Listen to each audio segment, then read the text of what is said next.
Por favor, Ronald, vamos lá. Abre teu áudio. Boa noite a todos.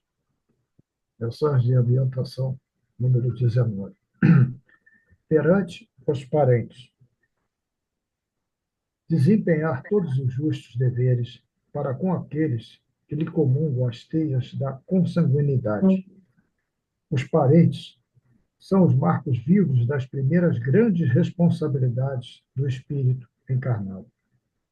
Intensificar os recursos de afeto, compreensão e boa vontade para os afins mais próximos que não lhe compreendam os ideais. O lar constitui um cadinho redentor das almas endividadas. Dilatar os laços da estima, além do círculo da parentela. A humanidade é a nossa grande família. Acima de todas as injunções e contingências de cada dia, conservar a fidelidade aos preceitos espíritas cristãos, sendo cônjuge generoso e melhor pai, filho dedicado e companheiro benevolente. Cada semelhante nosso é de um grau de acesso à vida superior, se soubermos recebê-lo por verdadeiro irmão. Melhorar sem desânimo os contatos diretos e indiretos com os pais, irmãos, tios, primos, demais parentes nas lides do mundo, para que a lei não venha cobrar-lhes novas e mais enérgicas experiências em encarnações próximas. O cumprimento do dever criado por nós mesmos é lei do mundo interior a que não poderemos fugir. Imprimir em cada tarefa diária os sinais indeléveis da fé que nutre a vida, iniciando todas as boas obras no âmbito estreito da parentela corpórea. Temos, na família consanguínea, o teste permanente de nossas relações com a humanidade. Mas se alguém não tem cuidado dos seus, e principalmente dos da sua família, ele negou a fé, e é pior do que o infiel. Quem disse isso foi Paulo, está na carta ao Timóteo, capítulo 5, versículo 8. A família consanguínea, né, é a nossa primeira escola, né, da encarnação, da reencarnação. Se estamos juntos com a nossa parentela consanguínea, é porque ainda temos muitos débitos em comum. E pedimos para saudá-los, né, justamente com essa parentela consanguínea.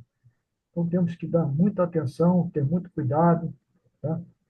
E agradecer a Deus por mais essa oportunidade de poder, nessa encarnação, através dessa parentela, resgatar as nossas faltas. É assim que eu entendo. Obrigado, Ronald. Vamos à nossa prece, por favor. Fechar nossos olhos, acalmar nossos corações e agradecer a Deus, primeiramente, a Jesus, nosso modelo e guia, aos amigos espirituais que participam desse estudo, principalmente ao Mauro e ao Valdeni, que tão amorosamente toda semana está aqui com a gente 2 dias, nos ensinando essa doutrina tão consoladora, tão esclarecedora, que possamos, na noite de hoje, durante o aprendizado, o estudo, fazer uma reflexão dentro de nós, primeiramente, e o que for possível, utilizar a nossa reforma íntima, que é o que Deus espera de cada um de nós, né? Que Deus abençoe a todos no dia de hoje que estão na salinha e aos que não puderam estar também recebam essas bênçãos e que tenhamos um bom estudo no dia de hoje. Que assim seja, graças a Deus. Graças a Deus. Vamos lá. Bem, nós estamos estudando o capítulo 6 da primeira parte do Céu e Inferno. E hoje começaremos o item 10, argumentos a favor das penas eternas. Nós já vimos ao longo do estudo, já vimos algumas semanas, que a pena eterna, essa eternidade das penas está contrário à lei de amor, de justiça e caridade. Mas Kardec coloca esses termos, essas ideias, para que elas sejam discutidas, para que elas sejam refletidas por cada um de nós. E na semana, quando nós paramos essa lição aqui em dezembro, a Sandra ficou de trazer algumas dúvidas dela.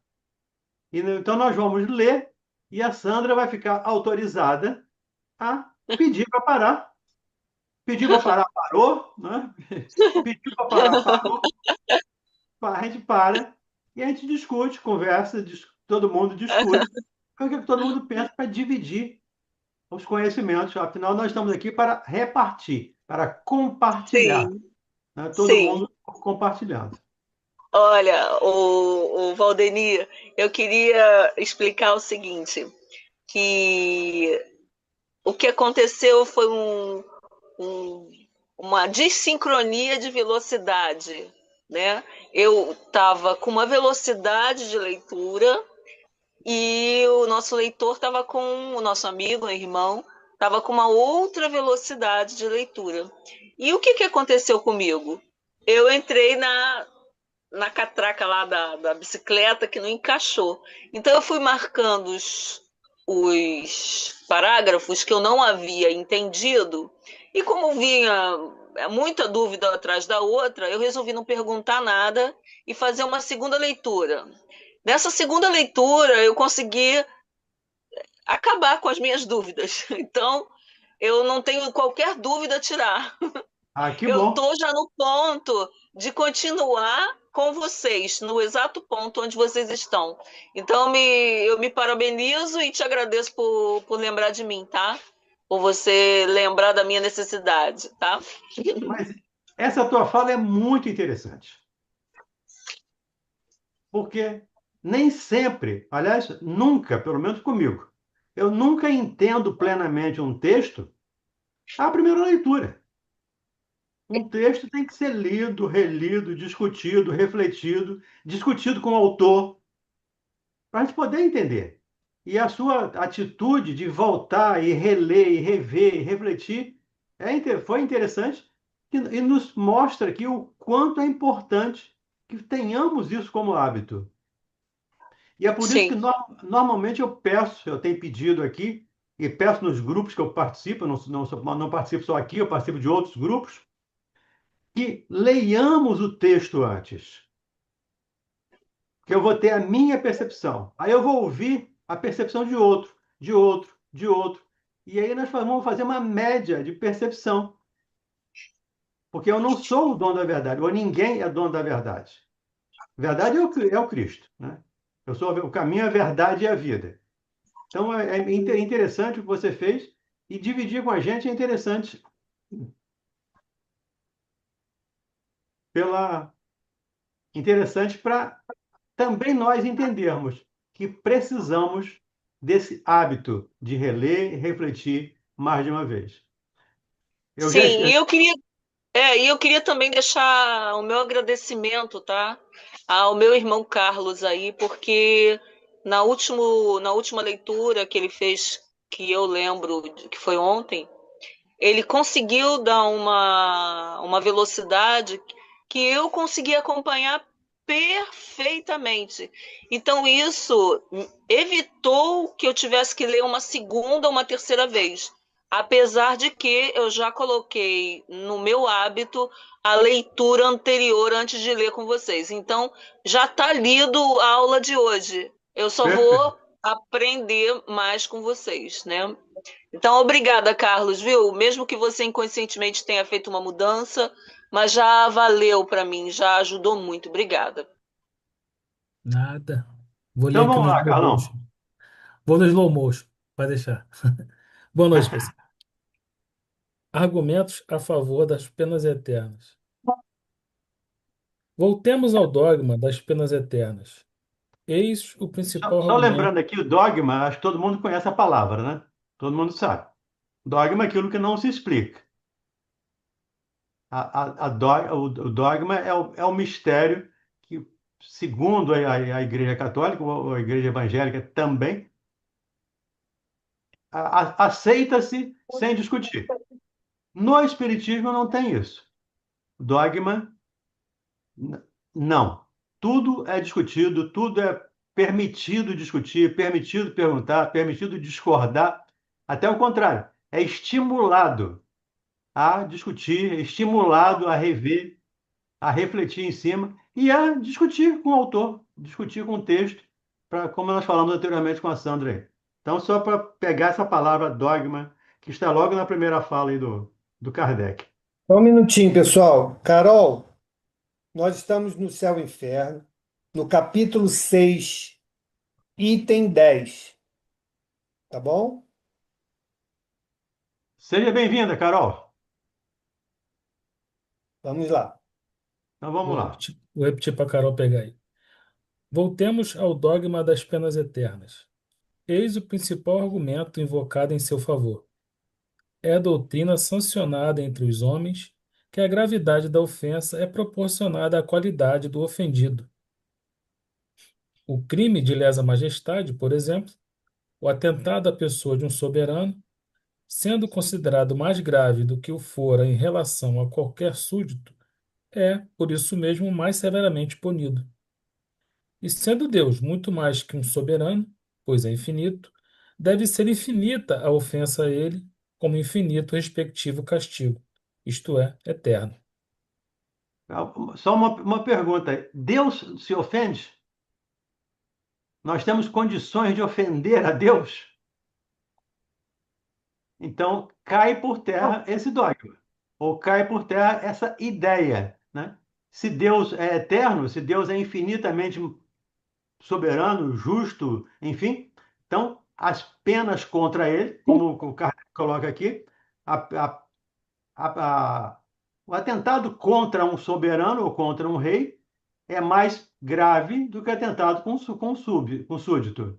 Então, o atentado contra Deus caberia nessa ideia uma pena eterna. Só que Deus não se ofende conosco, como nós não nos ofendemos com nossos filhos ou com nossos alunos quando estão alfabetizando. Não cobramos de uma criança que está sendo alfabetizada que ela resolva uma equação de segundo grau ou que escreva uma redação do Enem. Então, Deus também não nos cobra aquilo que não podemos cumprir. Por isso, não há pena eterna. O Kardec está dizendo isso só para ir ratificando a ideia de não existir a pena eterna segundo a doutrina espírita. Vamos lá. A refutação. Refutação. Toda refutação é um raciocínio que deve ter seu ponto de partida, uma base sobre a qual se apoie premissas, enfim. Tomemos essas premissas aos próprios atributos de Deus: único, eterno, imutável, imaterial, onipotente, soberanamente justo e bom, infinito em todas as perfeições. É impossível conceber Deus de outra maneira, visto como, sem a infinita perfeição, poder-se-ia conceber outro ser que lhe fosse superior. Para que seja único, acima de todos os seres, faz-se mister que ninguém possa excedê-lo ou sequer igualá-lo em qualquer coisa. Logo, é necessário que seja de todo infinito. Lembrando aqui, Kardec está ratificando a questão 13, lá do Livro dos Espíritos. Quando os espíritos de Kardec perguntam, os espíritos dizem que Deus é infinitamente, aí é isso aqui, infinitamente bom, justo, eterno, imutável, material, onipotente, soberanamente justo, bom, enfim, todas as perfeições em grau infinito. Kardec está ratificando a questão 13 do Livro dos Espíritos. E por que são infinitos os Não, é atributos? impossível conceber a Deus. Ah, tá. Não, eu li. Eu repito. É impossível conceber Deus de outra maneira, visto como, sem a infinita perfeição, poder-se-ia conceber outro ser que lhe fosse superior. Tem razão, já tinha lido, senhor, desculpa. Nada, termina aqui. Para que seja único acima de todos os seres, Faz-se mister que ninguém possa excedê-lo ou sequer igualá-lo em qualquer coisa, logo é necessário que seja de todo infinito. E porque são infinitos, os atributos divinos não sofrem aumento nem diminuição, sendo que não seriam infinitos e Deus perfeito tampouco. Se tirasse a menor parcela de um só dos seus atributos, não haveria mais Deus. Por isso que poderia coexistir um ser mais perfeito. O infinito de uma qualidade exclui a possibilidade da existência de outra qualidade contrária que pudesse diminuí-la ou anulá-la. Um ser infinitamente bom não pode ter a menor parcela de maldade, nem o ser infinitamente mau pode ter a menor parcela de bondade. Assim também, um objeto não seria de um negro absoluto com a mais leve nuance de branco, e vice-versa. Estabelecido esse ponto de partida, oporemos aos argumentos supraseguintes. Segue? Consegue?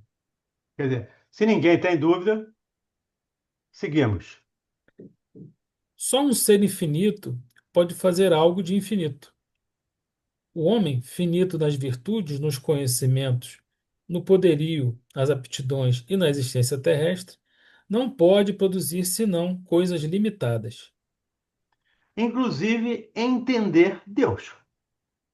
Questão 10 lá do Livro dos Espíritos. Nós não podemos, em função da nossa limitação, nós não podemos entender os atributos de Deus plenamente. Nós conhecemos as palavras, infinito, eterno, mas não temos como definir tais palavras, tais coisas, digamos assim, tais palavras. Então, só um ser infinito pode fazer algo de infinito. Então, só Deus. E o homem, finito nas virtudes, no conhecimento, em tudo, não pode produzir nada infinito. Nada que não seja limitado. Vamos lá. Se o homem pudesse ser infinito no mal que faz, sê-lo-ia igualmente no bem, igualando-se então a Deus. Mas se o homem fosse infinito no bem, não praticaria o mal, pois o bem absoluto é a exclusão de todo o mal. Admitindo-se que uma Entenderam ofensa aí tem... o que a gente fala sempre? Do mal não existir como essência? Vê o bem absoluto é a exclusão de todo mal. Então, onde existe bem, não existe mal. O mal é a ausência do bem. Só para ficar ratificado aí também o que a gente vem falando, a gente sempre fala essa frase. O Mauro sempre lembra isso aí. Então, o mal, como essência, não existe. Porque teria que sair de Deus. E Deus, sendo infinitamente bom, não produz mal. Ele produz, ele não produz, ele é o bem. Ele não produz o amor, ele é o amor. Ele é a justiça. Ele é. Ele não produz, ele é.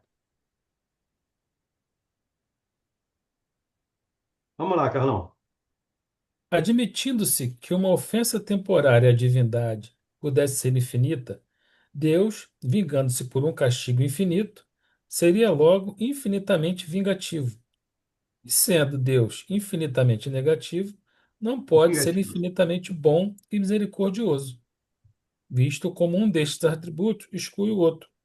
Se não for infinitamente bom, não é perfeito, e não sendo perfeito, deixa de ser Deus. Os argumentos de Kardec são clássicos, né?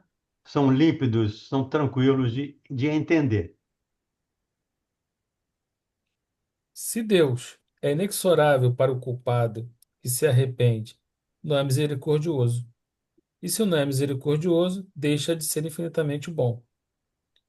E por que daria Deus aos homens uma lei de perdão se ele próprio não perdoasse? Resultaria daí que o homem que perdoa aos seus inimigos e lhes retribui o mal com o bem seria melhor que Deus, surdo ao arrependimento do que os ofendem, dos que o ofendem, negando-lhes por todo sempre o mais ligeiro carinho. Achando-se em toda parte e tudo vendo, Deus deve ver também as torturas dos condenados. E se ele se conserva insensível aos gemidos por toda a eternidade, será eternamente impiedoso. Ora, sem piedade não há bondade infinita. Alguma dúvida? O texto é muito claro, né? É Uhum. bem tranquilo, né? Sem bondade não há, sem piedade não há bondade infinita. Os argumentos de Kardec, as refutações de Kardec são bem claras, pelo menos dentro da minha percepção aqui.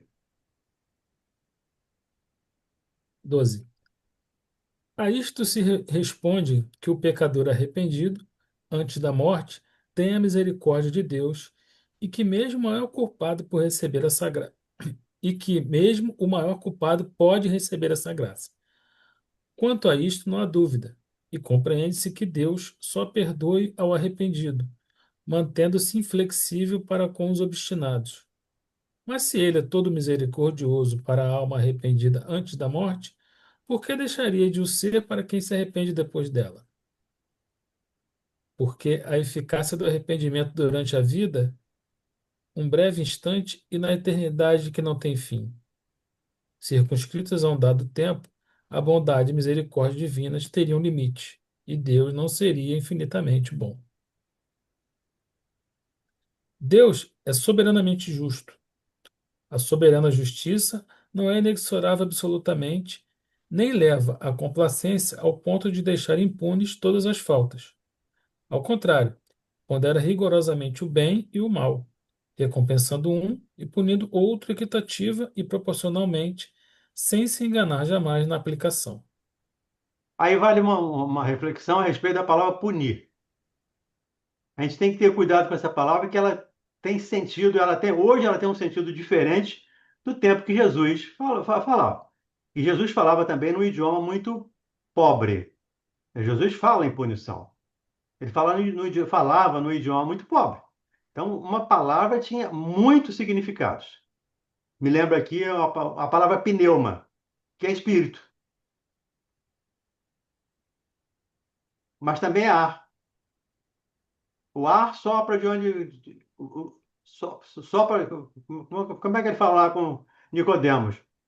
O vento sopra de onde você não sabe. Ali não é o vento, é o espírito. Então, essa palavra punição é educação, orientação, oportunidade de redimir ou de ressarcir, de reparar equívocos cometidos. Então, só para deixar, não passar em branco aqui a palavra punindo, a palavra punição. É que ela ficou associada a castigo, né? Pois é. E Deus não Poderia ser, castiga. Sim, desculpa, fale. poderia ser substituída pela responsabilidade no campo, no campo de atributos divinos? Poderia Seria, ser. seria mais oportunidade do que responsabilidade. Ah, tá. Sim, É entendi. a oportunidade que ele está te dando Refazer. de refazer. E Ontem, a oportunidade vai ser dada quantas vezes forem necessárias. Vou ontem eu errar 1 milhão de vezes, mas eu vou ter oportunidade de fazer a coisa certa um dia. me dê licença de eu compartilhar uma coisa até engraçada com o que aconteceu comigo e com o Roberto ontem. Eu fiz uma coisa, vi que foi um erro e pedi perdão a ele. Eu falei, perdão, Roberto, desculpa. Aí ele falou assim, poxa, engraçado, essa palavra perdão, ela tá tão assim, macerada na nossa cabeça, que a gente não sabe nem se diz eu perdoo por falar ou se realmente a gente sente. Aí eu falei, vê se fica melhor assim, eu te dou uma nova chance. Aí eu falei, fala para mim, Roberto. Então, Roberto, você me dá uma nova chance? Aí ele falou, sim, te dou uma nova chance. Aí você vem com essa ideia de oportunidade e que cabe. A gente ficou muito feliz com essa descoberta de que dar uma nova chance calha, pelo menos para mim e para o Roberto, no dia de ontem, muito bem em relação à palavra perdão, apesar de que eu sei que a palavra perdão dentro do Espiritismo tem uma importância muito grande. Eu só estou falando, estou compartilhando com vocês o que aconteceu comigo e com o Roberto. Nós Uhum. utilizamos um sinônimo. Você me dá uma nova oportunidade? Porque normalmente a gente escuta eu te perdoo, mas a pessoa não dá uma nova oportunidade. Ela se fecha completamente ao teu convívio, né? E quando você fala me perdoa e o outro diz eu te perdoo, para você saber se ela te perdoou mesmo, você tem que saber se você vai poder conviver com ela, né? E ela disse tá bom, eu te dou uma nova oportunidade. Quando você fala isso, me fecha um raciocínio muito gostoso, desde ontem experimentado. Eu te perdoo, mas entrego para Deus. Isso, É, né? Eu te perdoo, mas não quero conviver com você. Isso não é perdão. é. Mas quando eu te digo, Valdemir, eu te dou uma chance novamente, ou seja, você vai poder conviver comigo novamente. É melhor, não é? Com certeza. E é isso que Deus faz conosco. Nos renova as oportunidades até que aprendamos a fazer a coisa certa. E Uhum. entendamos, nós fomos criados simples, ignorantes, desconhecendo. É vivendo que a gente vai aprender. E quando estamos lá no período, nos primeiros períodos da humanidade, lá no primitivismo, não temos quase nenhuma certeza de noção do bem. A gente vai sobrevivendo. E muitas vezes cometemos equívocos que, que Deus vai nos dar novas oportunidades, até que aprendamos. Estamos já saindo do estágio de expiação e provas. E ainda não aprendemos a dar uma nova oportunidade. Mas essa ideia é muito boa que você trouxe. Me dá uma nova oportunidade. Errei. Me dá uma nova oportunidade. Fica mais fácil para a gente. Diga, Isso. Evon. Que a Sandra falou tem tudo a ver com o texto, né? A abertura, né? Olha a oportunidade que Deus nos dá, né? Com a nossa parentela consanguínea, de Uhum, repararmos os nossos erros cometidos em vidas passadas. É ou não é uma forma dele, né? É uma grande oportunidade que ele nos dá. Então, que não percamos essa oportunidade, né? E saibamos, como ele diz, né? Ser um bom cônjuge, ser um bom pai, ser um bom filho, né? Aceitar a diferença, aceitar as diferenças, né? Eles são o nosso resgate. uhum. Perfeito. Alguém mais? Valdemir, Sim? Valdemir, me explica uma incoerência. É, o Jesus vem dizer para perdoar até os seus inimigos. Aí tem umas correntes religiosas que acham que Jesus é Deus, mas acredita no inferno, de um Deus punitivo. Eu não entendo, fica difícil de entender, né? Mas nem elas mesmas se entendem, Zé Zanon. Se você perguntar, se você questionar respeitosamente, com argumentos sólidos, elas também não sabem responder. Se perguntar como é que é esse negócio da Santíssima Trindade, eles não sabem. É Deus em três pessoas, então eles também não sabem explicar isso. É Mas complicado, né? isso é cultural, uma cultura que vem ao longo da história da humanidade na Terra. As grandes religiões, todas, têm uma trindade. O hinduísmo tem uma trindade. O cristianismo tem a trindade. O cristianismo, o catolicismo, o protestantismo. As religiões, o budismo tem uma trindade. Então, todas essas grandes religiões têm uma trindade. Isso é cultural que vem passando de pai para filho, digamos assim, desde sempre. Veio Kardec para nos alertar e nos mostrar que, segundo esses argumentos, né, não pode, se Deus é único, porque a questão 13 lá do Livro dos Espíritos, Deus é único, é um dos atributos da unicidade. Então, eu pelo menos, não consigo explicar essa incoerência, porque nem eles conseguem entender muitas vezes o que eles acreditam, o que eles falam. É complicado. Continuamos, Carlão? Vamos? Se por uma falta passageira, resultante sempre da natureza imperfeita do homem, e muitas vezes do meio em que vive, a alma pode ser castigada eternamente, sem esperança de clemência ou de perdão, não há proporção entre a falta e o castigo, não há justiça. E aí é o que ele começou falando.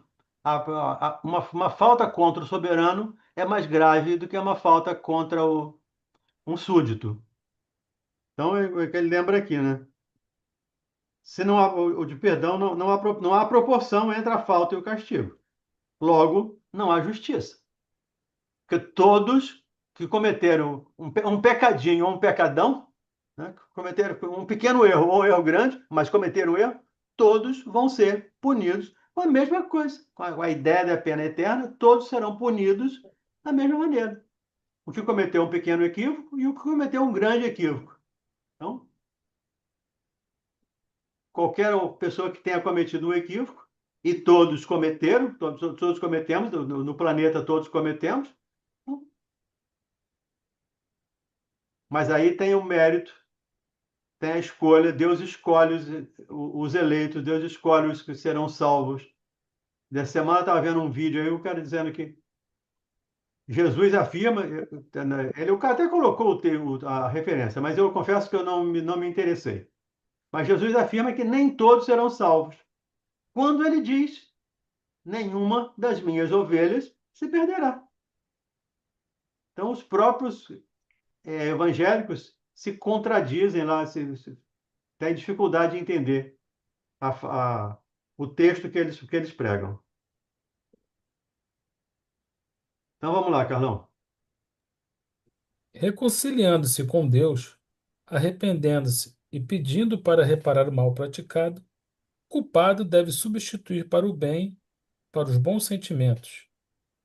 Não, subsistir, perdão. O culpado deve subsistir para o bem, para os bons sentimentos. Mas se o castigo é irrevogável, esta subsistência para o bem não frutifica, e um bem não considerado significa injustiça. Entre os homens, o condenado que se corrige tem por comutada e às vezes mesmo perdoada a sua pena, e assim haveria mais equidade na justiça humana que na divina. Pois é. Se Deus é infinitamente bom, não pode punir alguém eternamente. E aí lembra uma fala de Jesus, quando ele trata desse tema, lá no evangelho dele. Eu não lembro qual a referência. Mas ele diz: Vós que sois maus, sabeis das coisas boas aos seus filhos, quanto mais Deus. Ele diz: Qual o pai cujo filho pede um peixe, ele dá uma serpente? Ou pede um pão, ele dá uma pedra? Então, é exatamente isso aqui. Haveria mais equidade na justiça humana do que na divina, se fosse essa pena eterna para o espírito e para o inferno, enfim, ou para o Hades, ou para o local de suplício.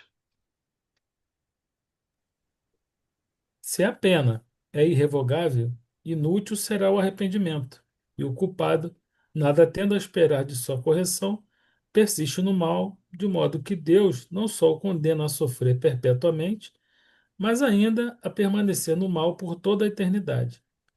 Nisso não há nem bondade nem justiça. Sendo em Uhum. tudo infinito, Deus deve abranger o passado e o futuro.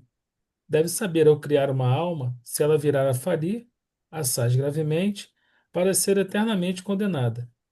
Se o não souber, a sua sabedoria deixará de ser infinita, e ele deixará de ser Deus. Sabendo-o, cria voluntariamente uma alma, desde logo votada ao eterno suplício, e neste caso deixa de ser bom. Pois Uma é, vez, Deus sabe se eu vou cometer equívoco ou não. É claro que eu tenho livre-arbítrio, mas ele conhece o meu sentimento, ele sabe o que eu vou fazer.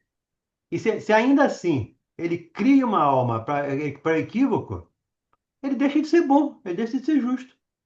Imagine o Lúcifer, né? Que é o anjo decaído. a ideia aí do anjo decaído. Ele criou aquele espírito. Sabia que ele ia se revoltar contra Deus, sabia que ele ia se decair, e ainda assim o criou para ser um adversário eterno dele? Não faz sentido nenhum dentro da nosso entendimento. À luz da doutrina espírita, não faz sentido. Então vamos lá. Uma vez que Deus pode conferir a graça ao pecador arrependido, tirando-o do inferno, deixam de existir penas eternas e o juízo dos homens está revogado. Conseguintemente, a doutrina das penas eternas absolutas conduz à negação, ou, pelo menos, ao enfraquecimento de alguns atributos de Deus, sendo incompatível com a perfeição absoluta, de onde resulta este dilema. Ou Deus é perfeito e não há penas eternas, ou há penas eternas e Deus não é perfeito. Também se Conclusão, invoca, conclusão lógica, né? mas lógico que isso é impossível. Pois é. Também se invoca a favor do dogma da eternidade das penas o seguinte argumento: a recompensa conferida aos bons, sendo eterna, deve ter por corolário a eterna punição. Justo é proporcionar a punição à recompensa. Refutação: Deus criou as almas para fazê-las felizes ou desgraçadas? Evidentemente, a felicidade da criatura deve ser o fito do Criador, ou ele não seria bom. Ela atinge a felicidade pelo próprio mérito, que adquirido não mais o perde. O contrário seria a sua degeneração.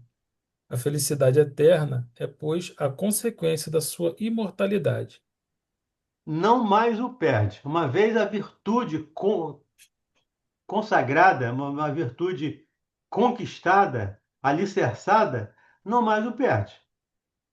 Então, mesmo que ele tenha dificuldades, mesmo que ele passe por problemas, ele não vai perder uma virtude que ele conquistou ao longo do tempo.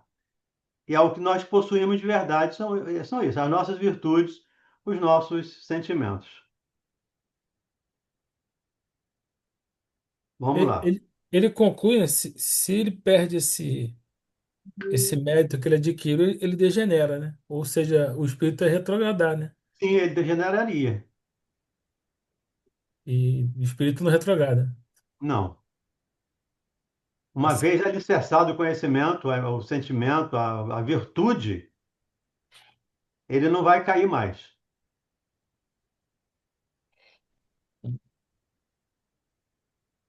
É, antes, porém, de chegar à perfeição, tem lutas a sustentar, combates a travar com as más paixões.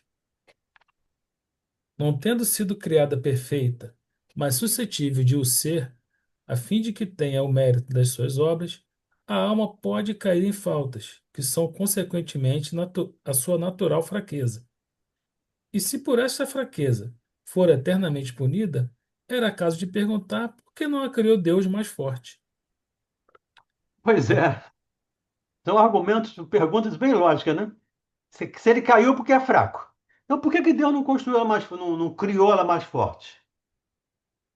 Sabendo que ela ia cair. Se ele criou a imperfeita, é porque ele sabe que o mérito vai ser conquistado através de trabalho, através de esforço, através de transformação, através de estudo, através de conhecimento, através da prática. Mas nós estamos fazendo aqui conhecer para praticar. Conhecer para entender. Entender para praticar, para vivenciar.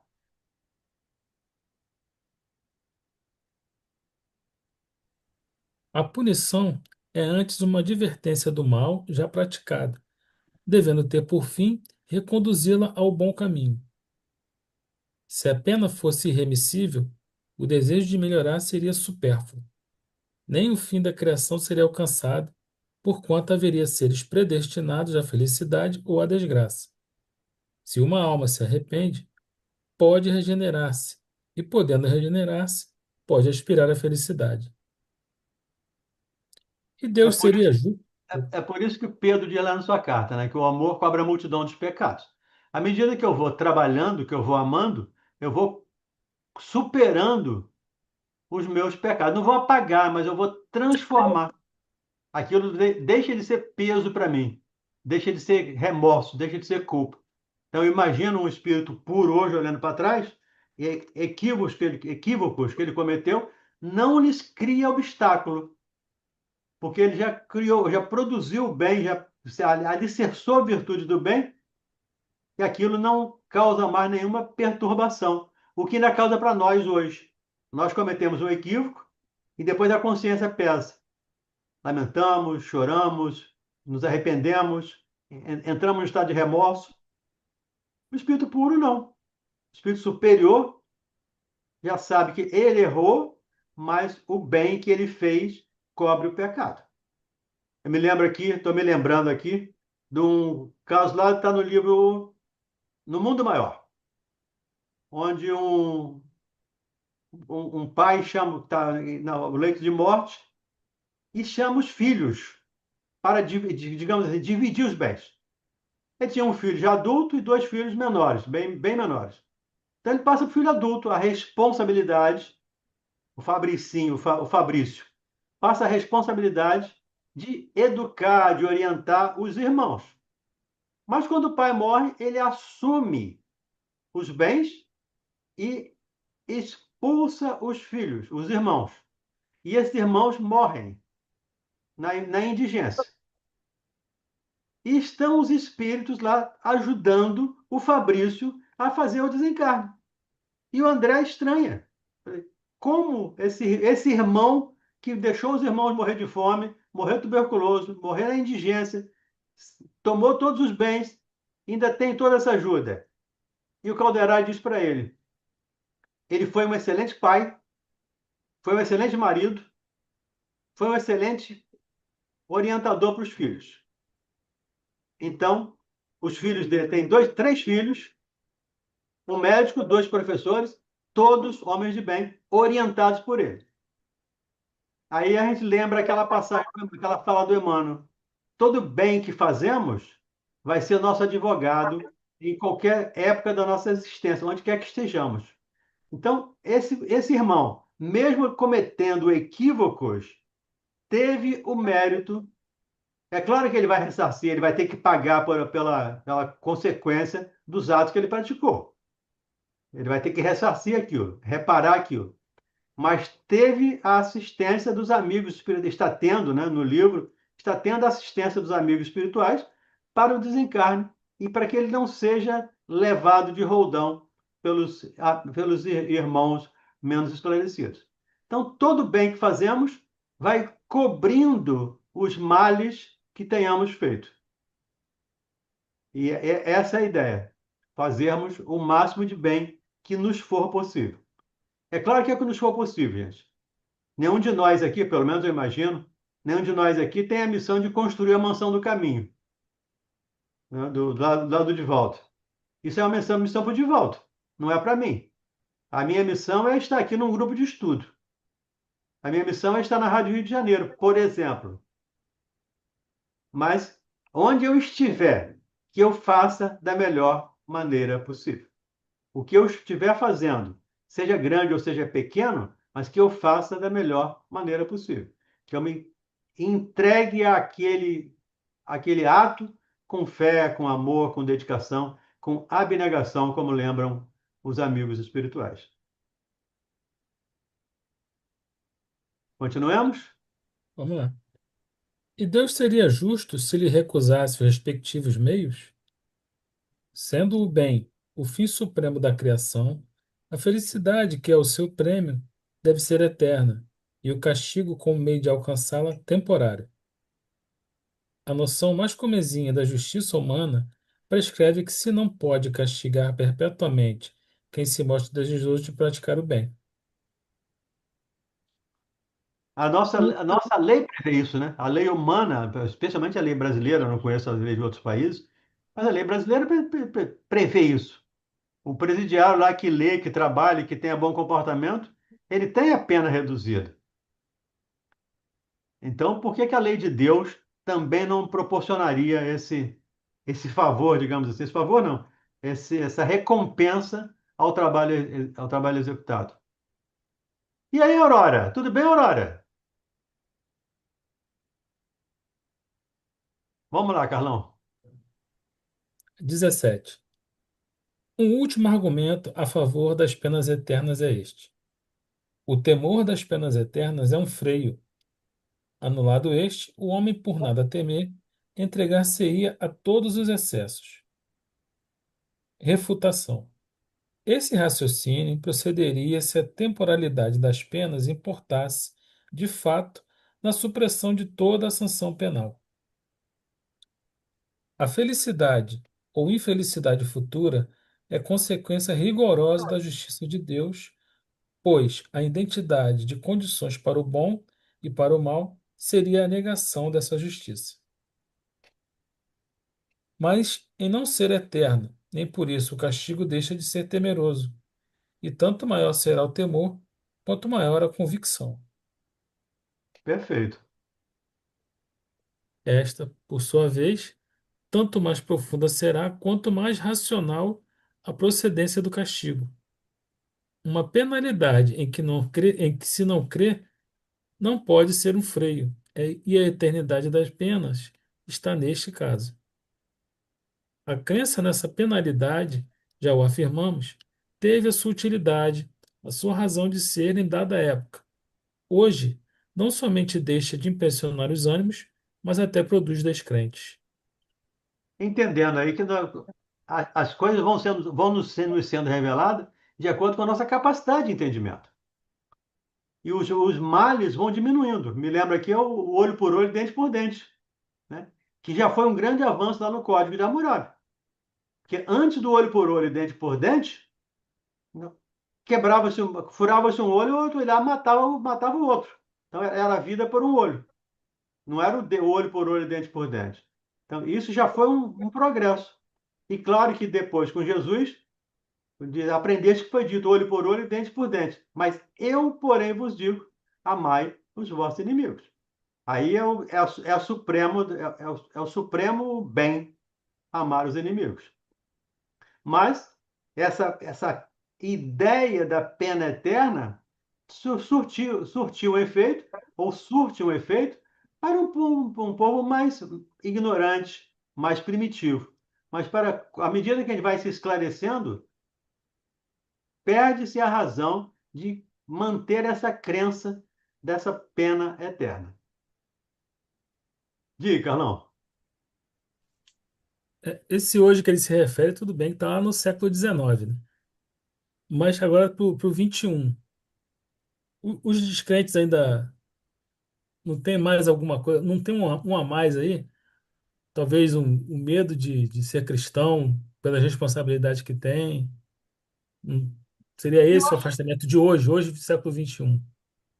eu acho que ter medo, não creio que isso influencie nada, não. Porque quem não crê absoluta, não crê em pena, não crê em Deus, não crê em pena, não crê em recompensa, ele não crê em nada. Quem não tem uma crença efetivamente, não crê em nada. Morreu, acabou. Me lembro aqui de um caso que o Mauro conta aí de um amigo lá do desencarnado que se manifestou lá na mesa mediúnica. Depois, o Mauro até pode lembrar aí pra gente aí como é que foi a situação. Mas para ele, morreu, acabou. Não tem esse peso para ele que teria para um crente que vai para o inferno, o medo de ir para o inferno. Mas quem não acredita em Deus não acredita em inferno. Não acredita absolutamente em nada além da matéria, além do aqui e do agora. Não é isso, Mauro? Valdemir. O caso é que o irmão tinha essa visão de que morreu, acabou, não existe nada, e quando desencarnou, realmente não encontrou nada, né? Nada, não existia nada, nenhum som, nem uma luz, nada. Mas ele existia. Então ele ficava se perguntando, então, se eu existo, mas o nada não existe, como é que é isso, né? Faço parte do nada? E ele começou a entrar numa loucura em espírito. E aí ele foi levado à reunião mediúnica para isso, para esclarecer a ele dessas situações que ele não alimentou, não buscou conhecer, mas que vivia uma realidade.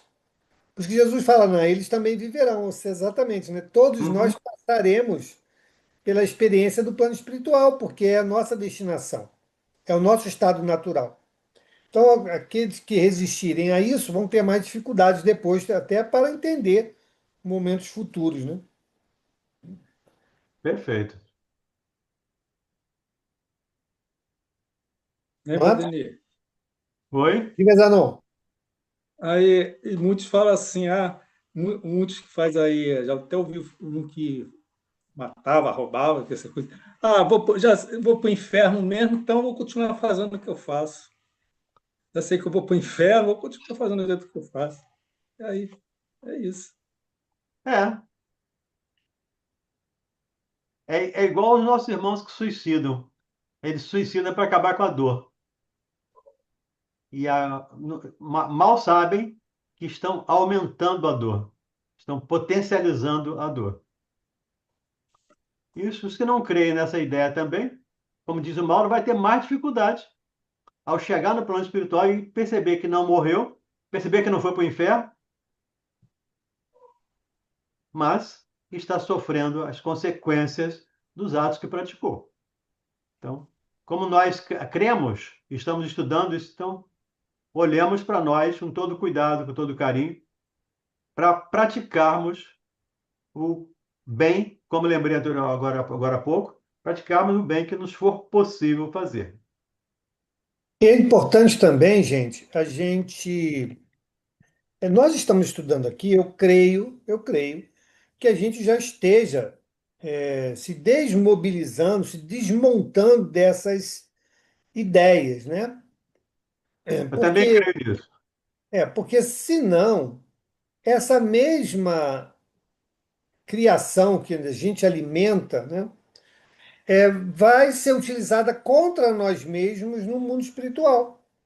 Quem leu Aconteceu na Casa Espírita vai ver lá, né, como os espíritos endurecidos, perversos, se utilizam dessas crendices para manipular os espíritos que estão ali sobre o seu jugo, né? Então tem lá a situação em que o espírito se apresenta, ele altera a aparência perispiritual para a ideia do diabo construído pela Bíblia, né? E aí todo mundo que cria naquilo acabava por medo, né, Submetendo. se submetendo às ordens, às vontades deles. Por quê? Por ignorância, por alimentarem essa forma de entendimento. Então nós precisamos nos livrar disso para que isso não seja utilizado contra nós mesmos, né? Uhum. Pela ignorância, pela crendice, né? No mundo espiritual. Então isso é muito importante. Ó, o outro lado também é verdade. Você vê a carta de Clara Nunes, né? Que foi trazida por Chico. Quem recebeu lá no mundo espiritual? As entidades que ela acreditava, né? Lá, Já. né? Os guias, né? Que ela acreditava da Umbanda, lá do Candomblé. E ela foi recebida dessa maneira. Por quê? Porque era desta maneira que ela acreditava. Então, nós precisamos Uhum. ter isso bem claro, porque isso vai se retratar na nossa psicosfera, no mundo espiritual, e pode nos ajudar ou pode nos atrapalhar. É a criação mental, né? Nossa. Sim, a nossa criação mental. Né? É, parte Não vai é- ser criação mental, parte vai ser o uso da misericórdia dos espíritos para facilitar a nossa ambientação no mundo espiritual. Então, nem tudo é criação nossa. Nem tudo. Por exemplo, cada Clara Nunes, nem tudo era criação. Eles, os espíritos, né, respeitando o credo que ela acreditava, formaram um contexto para facilitar o retorno dela ao mundo espiritual. Então, nem tudo é só criação mental, né? Claro que a nossa criação mental ela vai estar presente ali, mas nem tudo é Cooperar. exclusivamente isso. Portanto, gente, estudemos Kardec. É o que a gente faz aqui. Estudar Kardec. Claro que estudar só não é o suficiente, mas é um bom passo. É um bom começo. Diga, Sandra. Vocês me desculpem, mas eu estou emperrada aqui no na parte 17, no tópico 17, aí mesmo, que é onde nós estamos, na Hum, parte da refutação. Esse raciocínio procederia se a temporalidade das penas importasse de fato. Eu não estou conseguindo compreender.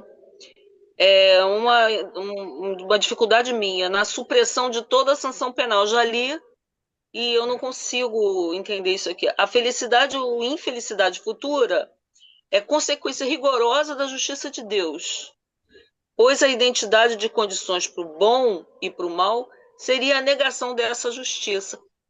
Desculpem, mas eu não consegui entender esse parágrafo.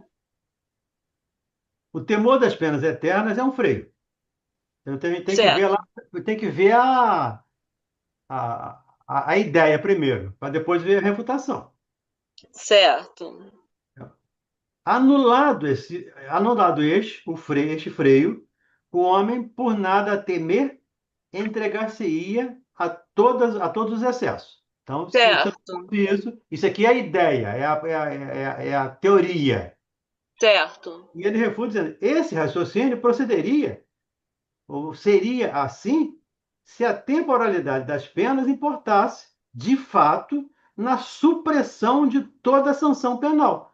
Então, se essa pena pequena, essa pena temporária, Sim, superar toda a pena, entrasse no lugar da pena eterna, digamos assim. certo. Mas a infelicidade futura é consequência rigorosa da justiça de Deus, pois a identidade de condições para o bem e, e para o mal seria a negação dessa justiça. Se fosse uma felicidade, se fosse uma pena eterna, seria a negação da justiça de Deus. Então, essa ideia do freio é bobagem, porque com freio ou sem freio, ele vai ser, com conhecimento ou sem conhecimento, ele vai ter que responder sim Ah, sim, por entendi. alguma, ele vai ser, aspas com a palavra, tá? Ele vai ser punido de algum modo, não para a eternidade, mas crendo ou não, com freio ou não, ele vai ser punido. É o que o Mauro lembrou aqui. Entendi. Eles também viverão. Certo. Obrigada, Valdemir. Entendi. Obrigada. Nada. Vamos fechar, Carlão? Vamos lá. Antes de a preconizar como necessidade, fora mister demonstrar a sua realidade. Seria preciso, além disso, observar a sua eficácia junto àqueles que a preconizam e se esforçam por demonstrá-la. E, desgraçadamente, entre esses, muitos provam pelos atos que nada temem das penas eternas. Assim, impotente para reprimir os próprios profitentes, que império poderá exercer sobre os descrentes e refratários? Como sempre, mais uma vez, Kardec lúcido nas suas colocações. Vamos parar aqui, né? Vamos parar por aqui. São 59. Na semana que vem, a gente vai começar no item 18. Isso. Capítulo 6, item 18. 18. Anota aí, pessoal. Bem, muito obrigado aí, Valdemir, Carlão, a todos que participaram. Vamos então fazer a nossa prece de encerramento desse dia. Vou pedir depois para o Oswaldo permanecer aí na sala, que eu preciso falar com você, tá, Oswaldo? Por favor. Bom, Então vamos fazer a nossa prece. Vamos pedir a nossa irmã Georgia. Pode fazer a nossa prece, Georgia, por favor? Claro que sim, estou até devendo, né? Porque semana passada você pediu para fazer, mas eu estava na ponte, aí na hora que eu passei no vão central, caiu. Boa noite, meus irmãos. Senhor Jesus, bom e amado Mestre, agradecemos por mais um momento de estudo, mais uma oportunidade de tanta reflexão, de tanto esclarecimento. Sempre temos dúvidas, mas sempre conseguimos, Senhor, finalizar com tudo sanado. Ainda sabemos que somos pequeninos, ainda estamos um caminho muito distante, mas o mais importante, estamos no caminho. Que possamos cada vez mais trilhar, mesmo com pequenas pegadas, mas que esse caminho seja bem trilhado, de conhecimento, de amadurecimento, das questões morais e espirituais. Pedimos licença, meu amado mestre, para agradecermos ao SEAC, para brindarmos um aniversário que será amanhã, mas sabemos, Senhor, que não são 19 anos, mas sim, espiritualmente, são muito mais do que 19 anos. Que a casa, com certeza, foi elaborada muito antes dos 19. Tenho certeza que todos nós que estamos aqui nessa salinha, como diz nosso irmão Amauri, somos muito gratos por essa casa chamada SEAC, com muito carinho. Obrigada aos irmãos fundadores, obrigada ao Valdemir, obrigada ao Mauro e obrigada aos espíritos de luz que estão sempre vibrando pela casa. Pedimos licença para fecharmos e encerrarmos os nossos trabalhos e te agradecemos, Pai, por tudo que tem nos dado. Obrigada, fique conosco, hoje, agora e sempre. Graças a Deus. Assim seja. Beijo, gente. Fica com Deus. Até Até amanhã. amanhã. Até amanhã. Até amanhã. pessoal. Todos. Boa Até noite. amanhã. Amanhã, Coração gente. do Até amanhã. Isaac. Boa noite. Até amanhã. Tem rádio, hein? Boa noite. Até amanhã. Boa Até amanhã. Rádio, hein? Boa noite. De manhã Amanhã é e dia de de tarde. rádio. Vamos voltar ao vivo. Até amanhã. Até amanhã. Vamos com Até Deus. amanhã. Tchau, tchau. Tchau. Cadê?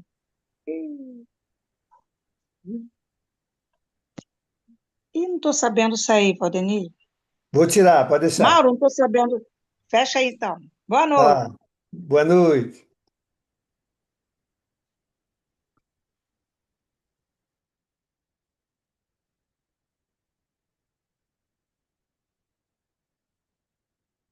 Grande Oswaldo, tudo bem? Tudo bem? E você? Tudo bem, graças a Deus. Tudo tranquilo. Um beijão aí na Gisele e na Aurora, tá?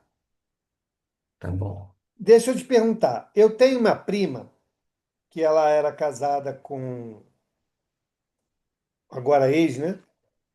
E ele tinha passado na prova de oficial temporário da FAB. E aí estava lá conduzindo o curso de formação e tal, e ele desistiu, saiu do curso. Mas ele já tinha comprado a espada. E ela quer saber como é que ela pode fazer para se desfazer da espada. Ela queria vender a espada. Aí eu falei, bom, essas espadas elas são personalizadas, né? FAB é uma, Exército é outro, Marinha é outro. E aí eu Isso. falei, bom, vamos falar com o Oswaldo, de repente ele sabe de alguém, né, que queira comprar, tá nova, nunca usou, comprou para formatura, mas não chegou nem a tirar da embalagem, tá em casa. Então eu queria ver com você se você me ajuda a ajudá-la, né? Ver se tem Aham. alguém interessado em comprar. Claro que vai poder comprar até mais, um pouco mais em conta do que o preço normal, né? E aí, se você Uhum. souber de alguém, me avisa, por favor, que aí a Aviso gente sim. vai chegar. O ideal seria todo ano, né, tem essas seleções de temporário regionais, né? Tem no Rio de Janeiro, tem em São Paulo. Aí com certeza se conseguisse contato de alguém que está nesse curso de formação, né? Eu Uhum. vou para ver se está tendo algum curso de formação corrente, né? Eu sei que eles se formam mais ou menos por volta de agosto. Então, se conseguiu Deve o, estar começando uma nova turma aí esse ano, né? vamos dizer assim, os temporários que já se formaram, com Já foi. certeza todos já É. têm, ou já se formaram, não vão ter interesse. Aí o ideal seria conseguir, de alguma forma, o contato dessas turmas que estão em curso, né? Que ainda não Uhum. adquiriram. Eu vou tentar. Eu ainda não me apresentei aqui em São José, vai ser segunda-feira que vem, né? Que eu estou em trânsito, mas eu vou tentar descobrir aqui quando que vai ser a próxima turma, né? Para ver alguma dessas pessoas para ver se tem alguém que tem interesse. Tá E bom. também, e também posso fazer alguns contatos lá no Rio para ver. Eu vou entrar no. Tem um site, né, de seleção de Kelcom. Aí eu vejo, normalmente lá no Rio é o Cerep RJ, aqui deve ser o Cerep São Paulo.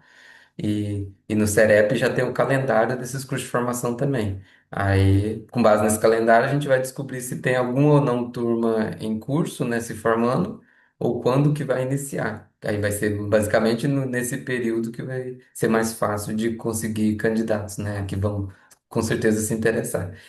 O Perfeito. ideal aí é saber o tamanho da espada, porque elas são personalizadas além por Isso, força, isso. então Eu por já pedi para tamanho. minha prima, já pedi para ela o documento da espada, que lá tem. E, né, porque às vezes é 90 centímetros, 92, 90, É, se é muito grande, é uma espada bem grande, ou muito aham, pequena, tem que ser mais ou menos o tamanho adequado para a pessoa também. tá. Tá Eu bom. já pedi para ela esse documento, ela vai procurar lá e vai me mandar. Tá bom, eu vejo para você então sobre esse discurso e tento fazer alguns contatos para ver se consigo entrar em contato com essas turmas para ver os interessados. Beleza, maravilha. Você chegou aí naquele centro espírita aí perto da tua casa, aquele endereço que você. Ainda não, a gente está se planejando de ir lá agora nessa sexta. Ah, Porque tá. parece que a gente olhou e estava fechado, né, devido às festividades. A gente falou, não, melhor a gente ir nessa semana seguinte, que seria essa agora. A reunião Aí, pública lá é sexta, né? isso. Mas aí eu não sei se talvez, né, seria o melhor, né? A gente vai uma vez para conhecer, talvez vá em É, outros também, que tem vários. Porque parece que a evangelização infantil é no sábado, é separado da reunião é. pública. O ideal para a gente é igual o de vocês aí, né? Que Pois fosse é. junto, para todo mundo se Pois evangelizar é. junto, né? A gente um dia. O Aí pessoal tem que vai se fazer pensar o na quê com a discoteca. Aurora, né? O ideal era ter as duas. Mas a gente vai lá para conhecer, ver como é que é. Às vezes não é exatamente o que está no site, né? Tem ali alguma coisa para as crianças em paralelo, né? Aí tá ok. Se não, talvez fique um pouco difícil, né? Mas aí a gente conhece lá, conhece outro e vê o que mais gostar e que frequenta. Tá bom. Forte abraço. Fique com Deus. Obrigado. Tchau, Tchau, tchau. tchau. Obrigado.